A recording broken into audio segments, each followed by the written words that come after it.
بسم الله الرحمن الرحيم السلام عليكم ورحمة الله تعالى وبركاته داوديال كسو دوادا مركلية برامجكي عافيمادك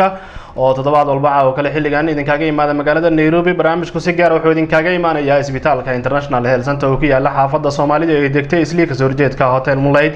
wadada 12aad wuxuuna shaqeynayaa isbitaalka 24 saacadood iyadoo lagu soo kordhiyay qalabyo daaweyn laga keenay wadanka Jarmalka qofka haysta kaarka caymiska NHIF-na uu soo gaari kara isbitaalka International Health Center oo ka dhaktarka caanka Dr. Ali Mucuu Aweys oo ku takhasusay cudurrada guud gaar ahaan cudurrada ku jirta dhakhtarka oo soo shaqeeyay wadamada Ingiriiska iyo Jarmalka sanadadii ugu dambeeyay wuxuu ka howlgalay isbitaalkiisa International Health Center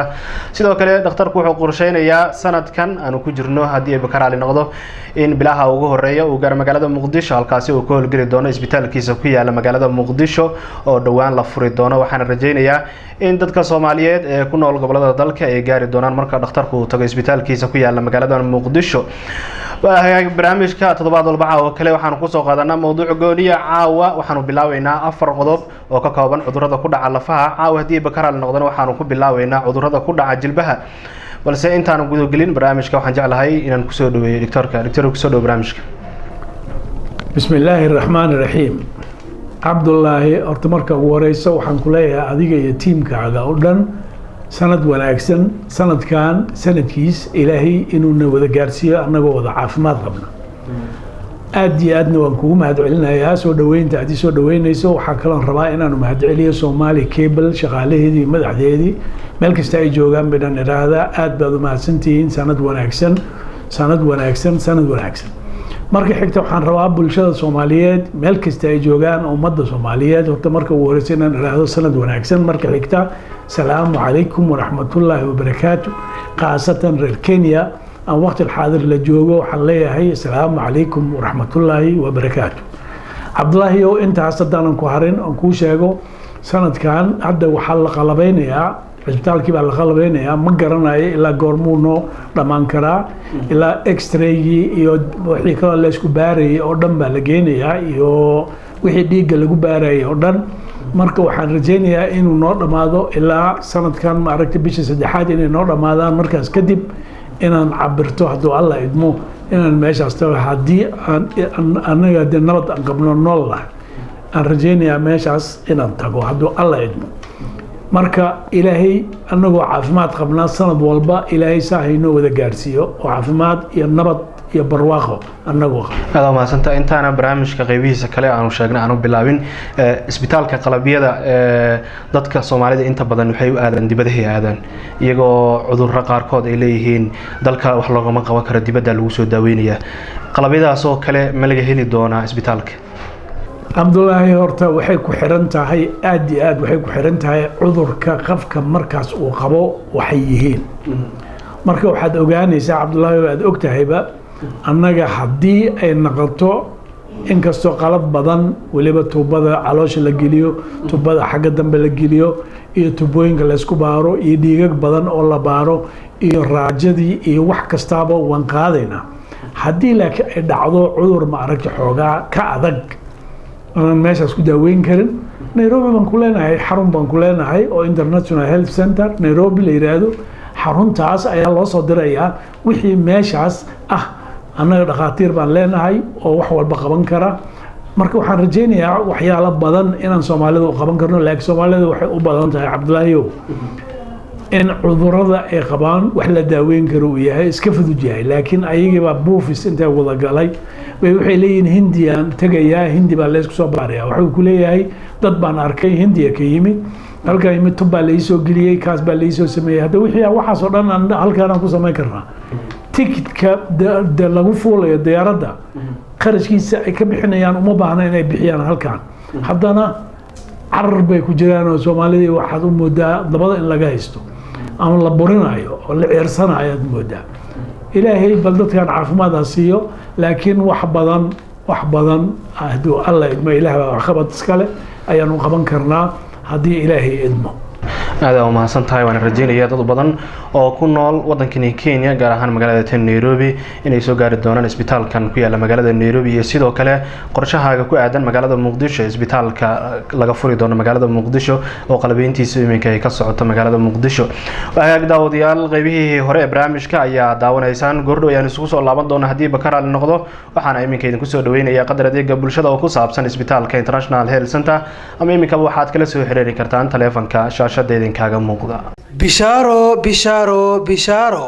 haddaba waa maxay bishaaradaad inoo sidid caafimaadka dunida doctor loogu riyaaqay dadka ay ka heleen miyaadan ogeen in doctor cali macow aweys uu isbitaal cusub kaaga furay xaafadda Soomaalida ee degtay Islii gaar ahaan xaafadda 12 Street kasoo horjeedka Hotel Moonlight bismillaahir rahmaanir rahiim dadweynaha Soomaaliyeed waxaan rabaa inaan u sheego sanadkan cusub wixii ka bacday in laga helayo Islii xaafadda 12 Street Moonlight Hotel ka horjeedkiisa ninkii danaynayo meeshaas ayuu igu soo booqan karaa daryeel dumar iyo caruurta danyarta midkan waxaysan Dr. Cali baa u jooga ee hamoogan Dr. Cali Macow Aweys oo ku taqasusay cudurrada guud gaar ahaan cudurrada gala uur ku jirta waxaana goobtiisa caafimaad uu kugu soo kordhiyay qalab casri ah oo wax badan ka qaban doona xaaladda guud ee bukaan jiifka soo gaara isbitaalka Dr. Cali Macow Aweys Dr. Cali Macow Aweys oo ka soo shaqeeyay isbitaalo badan oo ku yaala qaaradda Yurub gaar ahaan Jarmalka iyo Ingiriiska waxa uu fududeynayaa dadka bukaanada ee doonaya inay soo booqdaan xaruntiisa caafimaad ee ku taala dalka Kenya inuu soo saaro fiisaha dalku galka sidoo kale dadka bukaanada ee wax looga qaban waayo xaruntiisa caafimaad ee ku taala magaalada Nairobi waxa uu iyaguna u sahlayaa fiisaha ay ku gaari karaan dalka Jarmalka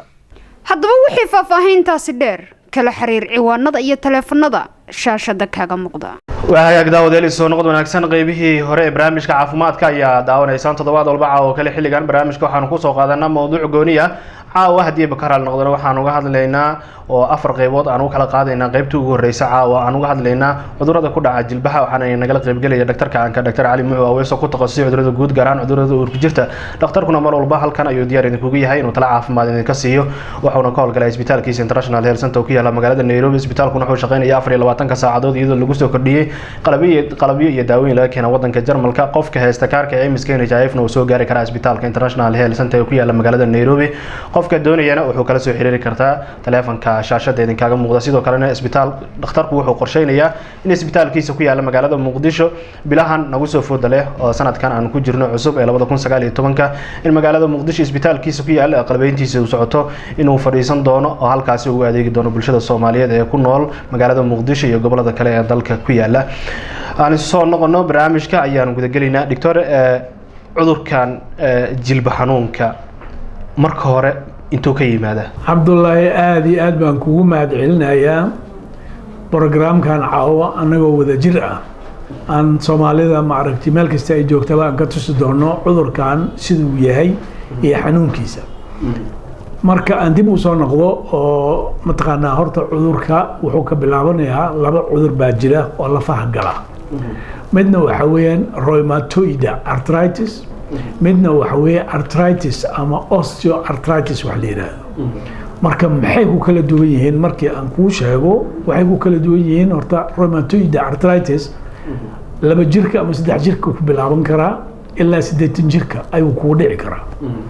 laakiin kala yiraahdo arthritis ama osteoarthritis markii la yiraahdo 30 jirka iyo wixii ka bacda buu yimaadaa marka maxay ku kala duwan yihiin labadood waxay ku kala duwan yihiin rheumatoid arthritis-ka waxa weeyaan cudur ee jirkaaga difaaca jirkaaga uu ka dhalanayo difaaca jirka ayaa waxa jira afar nooc baa jira EGM EGG EGE EGL wax lagu yiraahdo kuwaas ayaa dagaalamaya jirkaaga ku dagaalamaya kuwaas ayaa rheumatism-ka keenaya waa la yaqaanaa hadda waliba si fiican baa loo ogyahay marka kuwaas ayaa dhibaatada keenaya waxa laba jirka ay ku imaan karaa saddex jirka ku imaan karaa shan jirka 10 jir 15 sano ilaa 80 jirka ay ku dhici karaa waa cudur weeyaan oo imaan kara midkan arthritis-ka la yiraahdo waxa u badan adiga baa raadsan kara oo keensan kara sidee baad ku keensanaysaa adiga sabab u ah inuu ku yimaado marka ugu horeysa cayilka waxa la yiraahdo ayaa ugu daran hadaad cayilan tahay lafiya baad culays saaraysaa carjawgii baa dhamaanaya. Arthritis-ka la sheego wax kale maaha, waa isaga.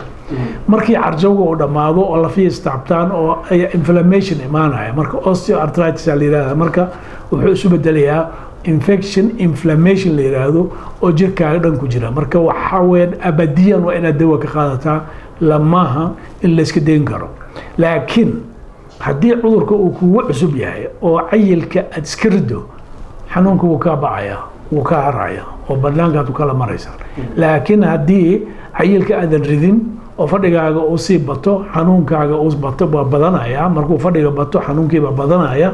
cayilkaaga badanaya, aad cuntadiina aad cunayso, haddii allah kuu naxariisto marba marka xigta, marka dambe waad fariisanaysaa, amaba kici kartidba. lugii baa ku qaloocanaya, labadii lug kuma socon kartid, jilbihii baa ku qaloocanaya, sintii baa ku qaloocanaysa, dhabarkii kuma celin karo. marka waxaan rabnaa bacda caawa inaan tusno horta bal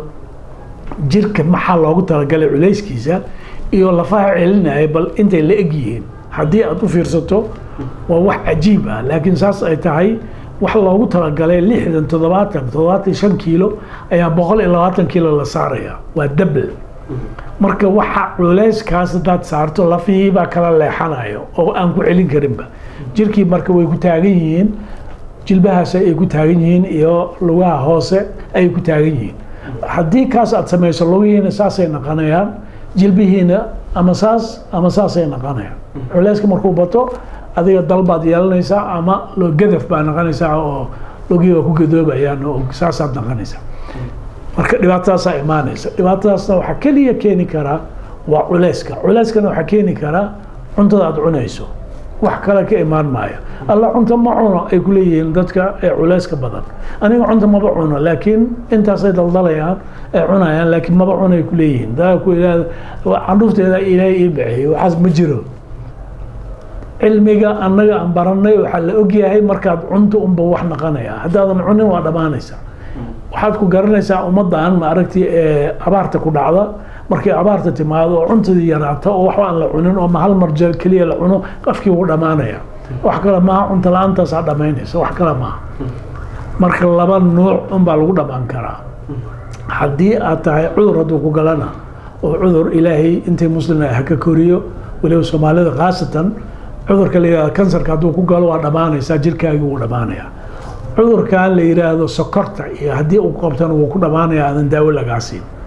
wax kale aad ku dhamaan karta male. laakiin cuntaan cunaya, waa fadhinaya, waa fadhigaan badsanaya, cuntada waa cunaya, cayilkii baa badan, cudurku ma laabno. marka cudurka weliba kow ku dhacayo waa lafaha, wadnahana dhib baa gaaraya, sokor baa imaanaysa, dhiigkar baa imaanaya. adiga marba marka xigta cudurba cudurkiisa kale ayaa soo imaanaya. adiga marka waxa weeye cudur aan dhamaanayn, adoo 40 sano ku jiro waad nin dhintay, qaf dhintay noqonaysa. marka waxaan leeyahay ummadda Soomaaliyeed meelkiisa ay joogtaa, cayilka la iska ilaaliyo, weliba khaasatan bariiska, baastada, moofada, canjeerada iyo wixii lamid ah iyo soorta ha yaree. qudaarta badso, socona maalin walba 1 saacadood soco, waad arkaysaa caafimaadkaaga 100% buu noqonayaa. ilaah baa caafimaad haya, ilaahay caafimaad ha siiyo ummadda Soomaaliyeed. amiin. dadka cayilan, waxaad sheegteen dadka cayilan ay ku badan yihiin, muuga nugul yihiin dadka caatada in cudurkan uu ku dhaco. cudurka la yiraahdo arthritis-ka ama osteoarthritis-ka, ninka caataha ah maba ku dhici karo. ninka caataha laga yaabo rheumatoid arthritis inuu ku dhaco, laakiin cudurkan osteoarthritis-ka ama arthritis-ka la yiraahdo ma ku dhici karo. maxaa dhacay ilaa da waxaad arkaysaa 80 jir oo caata ah, adiga ka orod badan adoo 30 jir ka orod badan oo soconaya. adiga 30 jir haddaad cayilan tahay daasaad garaysaa,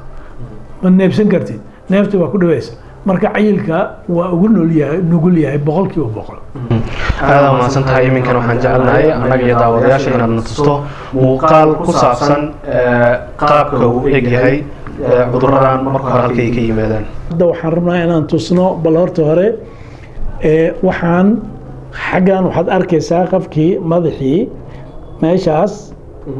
jilbihii baad arkaysaa. marka hore rheumatismka markuu yimaado dhibka uu ka imaanaya, hadda halwaad arkaysaa meeshaas uu ka bilaabanayaa, waa jilbihii. jilbaha waa arkaysaa rheumatismka saas u dhalanayaa. marka dambe waxaasaa baaba'aya, zunuvia la yiraahdaa, zunuvia baaba'aya, laftii way sii baaba'aysaa, carjowgaas ayaa dhumaya. marka dhaqaaqii ayaa ku dhibaya waad arkaysaa wixii laftii baa istaabanaysa laftaas haday istaabato jointskaasi uu ku xanuuno waxaad arkaysaa marka dambe dhaqaaqaagii inuu marba marka xigta u ka yaraanayo weygana waata la sheegayo oo aad iyo aad muhiim ah faraha markuu kaa galana rheumatismka saasuu noqonayaa farihii baa ku bararaya saasuu ku bararayaa haddii aan wax laga qabanin waad qalloocanaysaa lafii dhan baa ku qalloocanaya waxay ku kala gedisan yihiin meeshaas iyo meeshaas iyo meeshaas ayuu kaa qabsanayaa marka adiga waxaad arkaysaa jilbahaas oo saa u yar halkaas waa artritiska hadda la sheegayay iyo rheumatoid artritiska la sheegayo halkaas jilbahaas ayaa culeyskaaga dhan qaadaya waa intaas waxa qaadaya markii ay intaas uu ku gaaro oo aad aragto jirkaaga xataa ayuu wax ku samaynayaa jirkaaga sambabkaaga ayuu wax gaarsiinayaa keliyahaaga ayuu wax gaarsiinayaa marka waad arkaysaa keliyihiyaa laistusaya oo adiga dhan caloosha digestive laftigeeda caloosha dhan buu wax gaarsiinaya rheumatismka aad arkayso meel uuna kaa taabanayn ma jiro lafihii aad arkayso meeshaan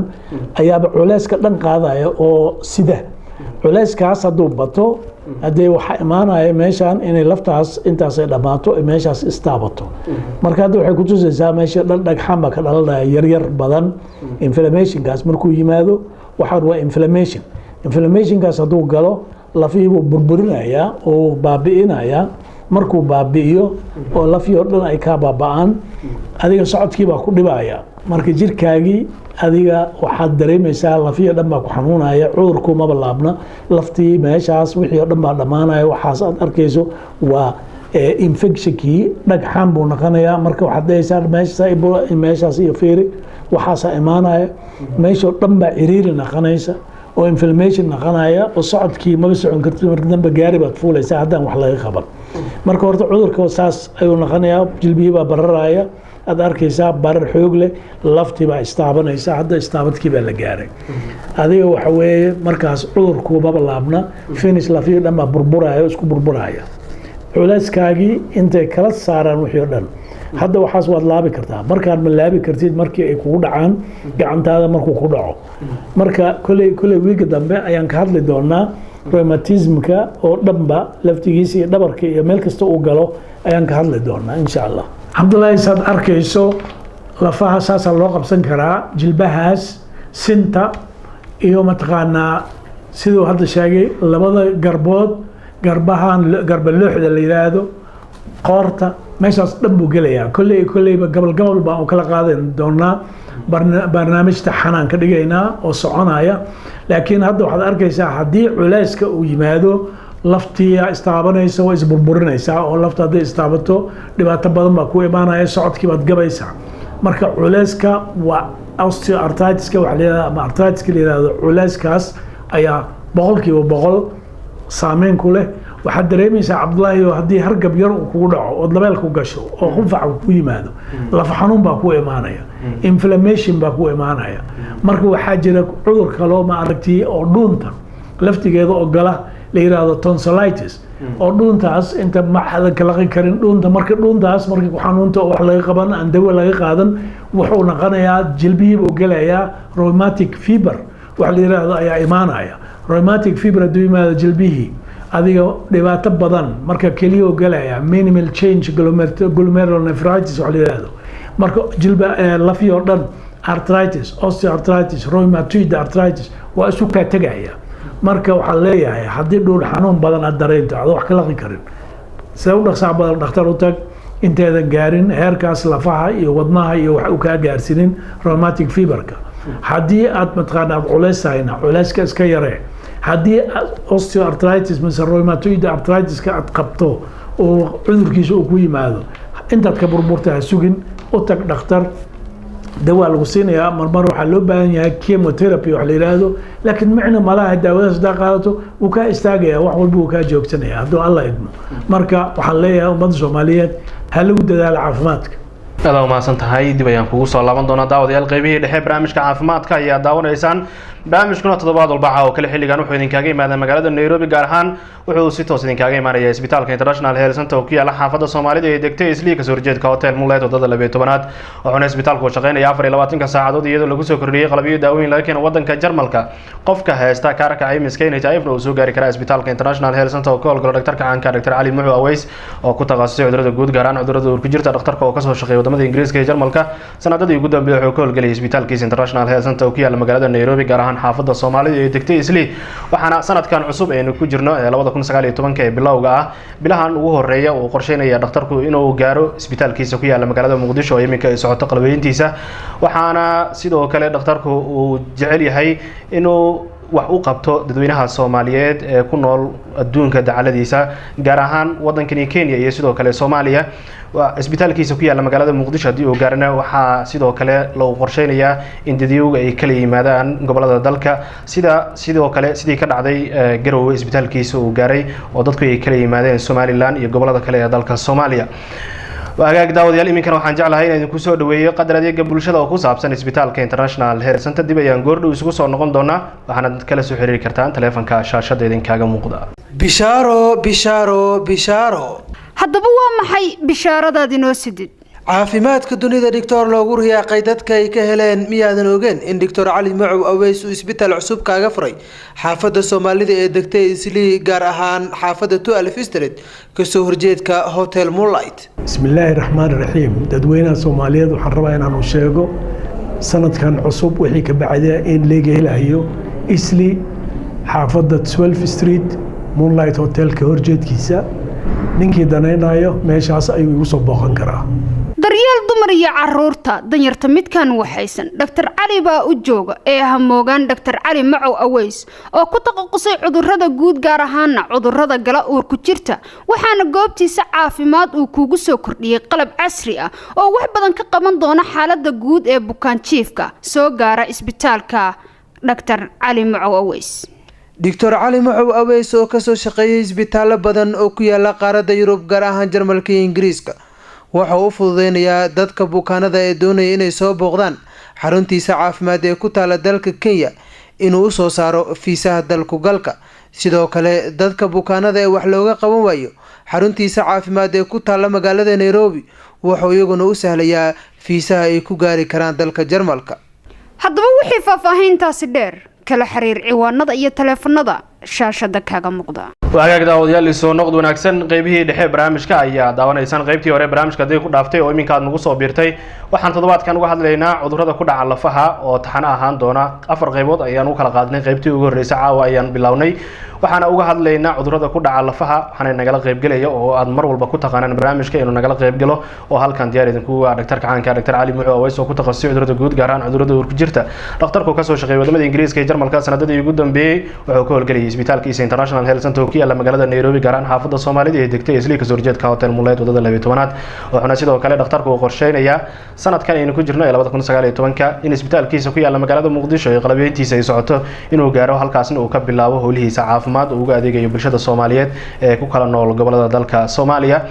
aan dib isugu soo laabano barnaamijka doctor sidoo kale waxaad nutustay lafaha oo istaabanaya lafaha hadda istaabtaan mar oo dhacaankii lafii ay ka dhamaadaan jilbaha وحمل لقى قبل كرا عبد الله وسؤال آدي وناكسن آدي نوانكوهم أدعيلنا يا سؤال شان ومدى الصومالية آد بيو قصيصة وحاجر اللبن نوع وحقبت إلابة وحقبت إسكالا وغبتا هل نوع وحويان وبريش ويان وكنتم بقول كيبا كنتم برسنجا بقول كيبا بقول سيد الله هلا ويدب بدنتاي واللي بقف كي وكوين أي كدب بدنتاي إلا هلو tan kale waxa weeyaan waxa jira cirbadooyin oo xoogaa iska qaali ah oo lagu shubo jilbaha lagu shubo dhacaan weeyaan dhacaankaas hadii lagu shubo 6 bilood hal sano amaan baad helaysaa oo xanuunkaagii waa kala baxaya lafti baa la kala qaadaya hadii daawadaas lagu shubo laakiin hadii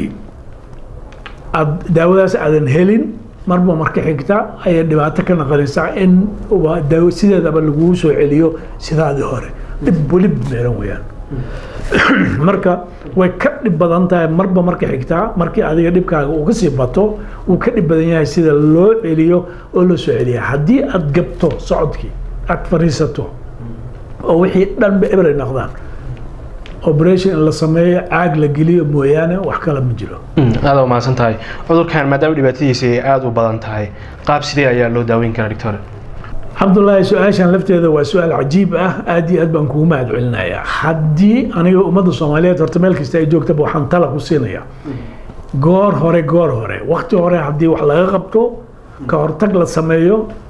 gaari maysid inaad fariisato laakiin haddii aadan ka hortag sameynin aad sugto ilaa aad ka fariisato waa ka qaal badan yahay sida lagu daweyn lahaa cudurkaagina waa ka dhibaato badnaanaya adigiina haddii xanuun baadan la istaagi karin aad la seexan karin aad la fariisan karin marka dhibka wuu kasii badan yahay waxaa wanaagsan cudurka markaad isku aragto isla markaasba haddii aad u tagto dhakhtar ee adiga kuu qalma oo fiican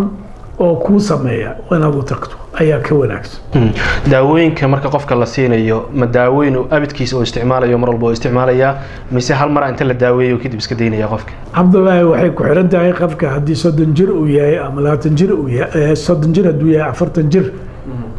haddii cayilka laga rido oo daawooyinka uu qaato in yar wuu ka boodayaa oo ma u baahna daawo la-aan baa ayaa u socon karaa haddii laakiin 50 ama 60 aad gaarto daawo abadiyan waa inaad qaadataa ma dayn kartid daawada waxaad arkaysaa cabdullaahi oo soomaali badan mataqaana dad waaweyn intay ku yimaadaan aad siiso cirbadooyin aad siiso weliba waxaa jira cirbado special ah oo la siiyo cirbadahaas oo 5-6 jeer la siin karo jarmanka ingiriiska weliba 5 iyo 10 jeer baan samayn jiray laakiin soomaalida iskama bixin karto qarashkiisa ku badan marka waxaan sameeyaa aniga 6 jeer ayaa cirbadahaas specialka ah weliba Yurub laga keenay la siinayaa haddii cirbadahaas la siiyo way ku nafasiyaan dawadana la siiyo xanuunka wuu ka joogsanayaa laakiin dawada lama deyn karo ilaa abadiyan waa in la qaataa sidoo kale doctor waxaa jira dad markay salaad tukanayaan oo kale ama markay fariisanayaan oo kale jilbahooda ay dhawaaqaan jilbahaas dhawaaqayo ma waxaa ka dhamaaday dhacaankii ka dhamaaday mise waxaad arkaysaa hadda waataan tusayay markii inflammationka uu yimaado oo dhacaankii infection galo ayaa dhagxaantaas dhalanaysa dhagxaantaas haday dhalato qararab laakiin marka hore xanuun ma leh laakiin wuu soo socdaa wuu imaanaa xanuunka haddii ka hor inta la fiiriyo la siiyo dawa la siiyo waa laga badbaadi karaa oo laga dhalaaliyo maaragtay bahalkan dhagxaantaas waa laga dhalaalin karaa waana waxbaa laga siin karaa oo dawaa laga siin karaa haddii laakiin ay wixii kusii socotid ayagoo qururucleynaya aad isaga socotid xanuun baa imaanaya xanuunka markuu yimaado hade waa finish sidoo kale waxaa jira dad cudurkan aan garanayno laga yaabo inay baadiyaha ama miyiga ay ku nool yihiin cudurkan aysan garanayn haddii cudurkan aan wax laga qaban oo qofkii dhakhtar uusan u tegin saameyn intee leegayo jirka intiisa kale uu gudbin karaa cabdullaahi su-aashan lafteeda waa su-aal aad iyo aad u fiican laakiin waxaad ogaanaysaa cabdullaahi oo miyiga hadduu mar joogo maalinkaas oo dhan xooluu raacayaa wuu soconayaa cayil ma jiro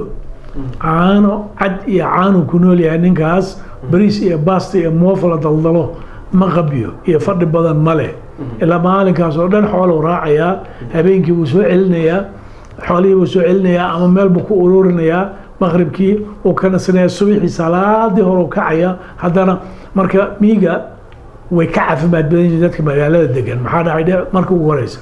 cuntooyinkaas la iska daldalaya iyo waxaan macaanka badan iyo cuntooyinkan bariiska iyo baastada ee aan waxba ku fadhinin la cunayo iyo fadhiga badan oo magaalada loogu yimaado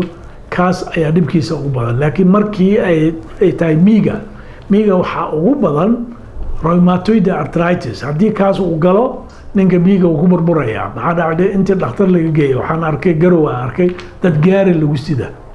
gaari baa lagu keenayaa oo la jiidayo nin yaroo maaragtay 27 sano ku jiro aan socon karin oo waa dhibaato qaarkood ilaahay gacanteeda daw ugu daray oo ku istaageen laakiin ma dhib yara marka cudurkan maadaama haddii dhalinyaradii oo kale uu ku dhacayo dadka dhalinyarada marka ku dhacayo kale ma dhaxal ahaan uga yimaadaa mise waa iska dhici karaa cabdullaahi su-aasha laftigeeda waa su-aal aad iyo aad cajiib u ah waa jiraa rheumatismka qaar dhaxal ah runtii laakiin sida u badan tahay 5 cunug adigoo dhala adoo rheumatism qaba laga yaabaa 5 cunug inay ka badbaadaan 5 cunug 3 inay ku dhacaan 2 ay ku dhici karta iyadoo saas ay tahay rheumatism-ka wuxuu yimaadaa 2 jir ilaa 8 jir buu kugu imaan karaa mar waqti go-an lama dhigi karo marka dhaxalka qof nin 8 sano ku jiro haddii dhalmadii joogsatayba waaba istaagayba ninkaas tawarba ma u hayo oo qof dumar uur kugu sameeyo waa qof duqoobay marka waxa haddii laakiin ninka markuu yar yahay 30 jir hadduu yahay oo caruur dhalo laga yaabo inuu dhaxlo aad u mahadsan tahay marka dhibaatadiisa ay saan u badan tahay oo qaab sidee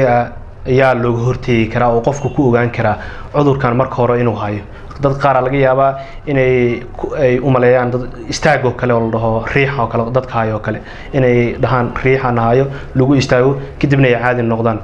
cudurkan marka hore qofku sidoo ku garan karaa cabdullaahi su-aashan lafteeda waa aad iyo aad bay mucjizo u tahay maasha allah maxaa jira soomaalida riix iyo tuf bay u yaqaanaan rheumatism-ka haddii aad qabto ama lagu joogsado ama lagu daliigo ama lagu riixriixo ma ku bogsanaysid aniga qaar lasoo burburiyeyna waan arkay halkaan